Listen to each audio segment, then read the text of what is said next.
Alright, so we got our second issue with this tank, so I'm just going to jump straight into it because I've got a fair bit to explain.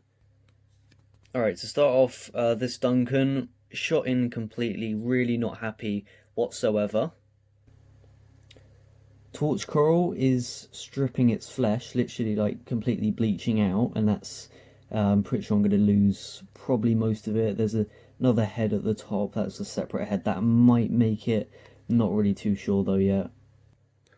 The whole of the GSP, which should be a really bright luminous green, is all the polyps are shot in, and yeah, it's just not happy.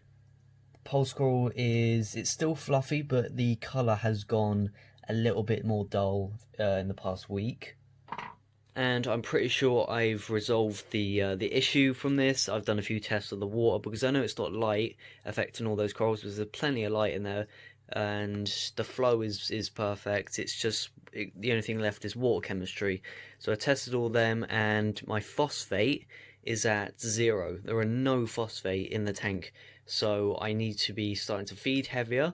I tested about 4 days ago, and it read 0, so I just completely immediately started to feed really heavy. 1 cube of meat foods, usually brine shrimp, once a day, and about 4 times of spectrum pellets. So I'm overfeeding. The skimmer is completely off, so I'm going to test them later on today to see what they're at in about 5 days, to see what kind of nutrients we've got kicking about. Nitrate is at 1.5, I believe. Yeah, about 1.5 to 2, which is alright. I mean, corals can live without nitrate, but they can't live without phosphate. So I need to be raising that up as much as I can.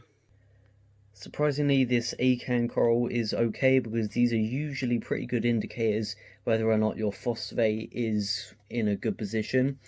And this is actually starting to grow with low phosphate. I started to have a problem in the tank, and this thing actually starts to grow. Because I've had this coral for a year and it's only just started growing, which is that's the only positive thing I think about this video. So there's nothing I can really do much with this torch coral. I think I might lose all of it. Annoyingly, it's probably one of the most difficult corals to replace in here, because especially where I live, this kind of area, it's hard to get hold of these kind of torch corals, and they are usually quite expensive. So annoyingly, I think I'm going to lose most of this, if not all of it. And I do actually have 2 new fish into the system for this week, but I'm not going to show them yet. They're both hiding at the moment. One of them is like, actually no, I'm not going to say. I'm not going to say what they are yet until next week's video. This week's just focusing on the issues in the tank at the moment. I restuck this skimmer controller back up here, because that had fallen down and it was kind of just stuck onto the side of the tank for a while. Temperature, I had an issue with temperature. That was it's actually been at like 23.6 degrees for quite a few weeks now, and the temperature probe was just in, it seems it was in a position that I think it wasn't getting the correct flow that it should be to be reading it correctly. But basically, it's all fixed now. It's all being dealt with, so that the temp's back up to where it should be, 24.8 degrees. So that's all good now. The wave pump I cleaned out, and it's now a little bit more flow. It's just on continuous flow instead of it ramping up and down. I do need to get a second wave pump in the next couple of months when I start adding some more coral, and SPS corals mainly, into this tank.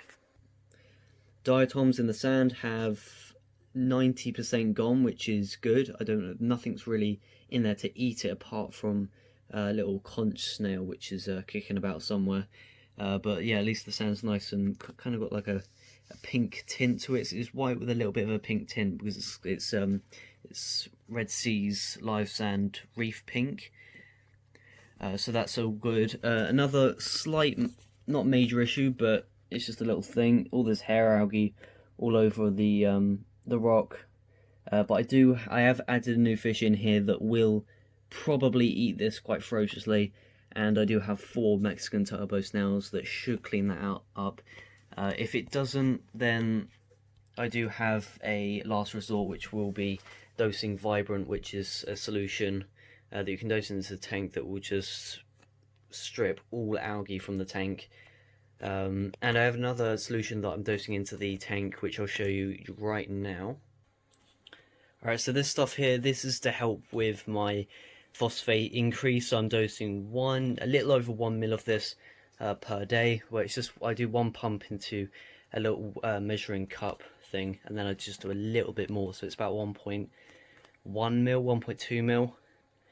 And what this will do is, yeah, it will help with raising my my nutrients in the tank. As I mentioned earlier, they're running pretty dry, so hopefully after dosing this for about a couple of weeks we should see an improvement. As I said, I'm going to test this tank later on today, and I'll get back to you next week with another update showing the new fish as well. My dad's actually dosing this stuff as well, because he's got a little bit of trouble with nutrients as well, but his isn't running dry, mine's running dry, but when I tested it was. We'll see what it is later. And it's just the overall polyp extension hasn't been great. The red digi, it looks alright, but I know my red digi, it's not out as much as it usually is. As long as it's out, it's not, you know, it's not bleaching or anything. Zoas are a little bit short and a little bit irritated over here. These ones have moved over here somehow, probably a snail. My dad's corals that have been in here for a couple of weeks now. Barley Slimer, that's completely dead. I'll take that out later on, I think. That's completely dead. No way that's coming back. Taraki, I think that's going to come back, at least one branch. So I'm pretty sure that'll be alright. Blue Digi will definitely be fine. There's a little bit down there which keeps on knocking down. I did move it up, but snails keep on moving it every day. So I'm pretty sure that'll be alright. And the aquaporil right at the back is actually got some polyps on it now, and that's really starting to recover. And there's one down here. There's one here as well, which is doing alright. It's a little bit wobbly, but that's fine. That won't irritate it whatsoever. So that's still a little bit browned out. The polyps aren't massively out, so it's just wait and see on that.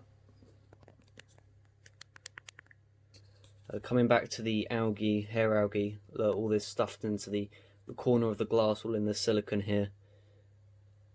I'm gonna have to brush that off with like I've got a little skimmer brush that I can get all that off with. I can't really film this, but you can see all these little dots all over the glass here. They are flatworms, and I do they do come off every time I clean the glass, so that'll probably kill most of them. Not an issue, they won't cause any harm. I think I might have added something to the tank that might eat them. I'm not really too sure. I'm going to have to look into that, whether or not it eats them.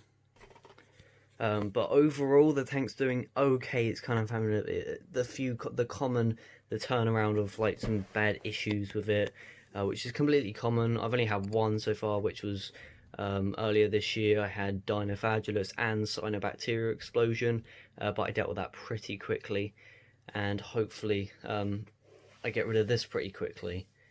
Yeah, just pretty well average video length, I guess. So you guys will see the new fish next week, and I'll tell you what my phosphates are at. It'll just be another update. And I was going to do a video on my dad's tank. That's going to have to be paused because of this immediate issue that's came up.